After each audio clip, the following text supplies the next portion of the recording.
আল্লাহ আব্দুল কাদের জিলানী রাহমাতুল্লাহ আলাইহি ইনার মাথার নিচে বাঁধেন 11 হাত বাকি আছে। ওই সোজা 11 হাত বাকি টানতে টানতে পাঁচটাতে 3 11 33 হাত হয়ে গেছে। আল্লাহ নবী আব্দুল কাদের জিলানীর 11 হাত বাকি বাঁধান শেষ হয় নাই। চিল্লা কান্নার হাওয়া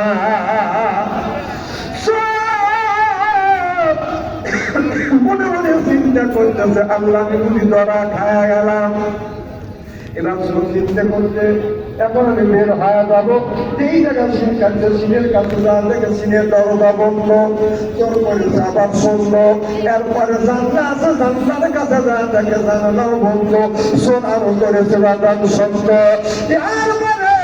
দরজার কাছে যা দেখে দরজাটাও বন্ধ, তোর আরো করেছে শব্দ। আল্লাহ আল্লাহ বিগুণে সব সুকামা, আল্লাহ আল্লাহ বিগুণে সব সুকামা, আল্লাহ আল্লাহ বিগুণে আর বুঝাবা সিলে আপনার হাওয়া। চিন্তা করতেছে, আল্লাহ আমি বুঝি ধরা পড়ে গেলাম। আল্লাহ বলি যদি চিৎকার করে ডাকতেন, ওই এলাকার মানুষেরা আসো আমি চোর ধরছি, তাহলে চোর যদি আছে, চোর যদি ধরা পড়ে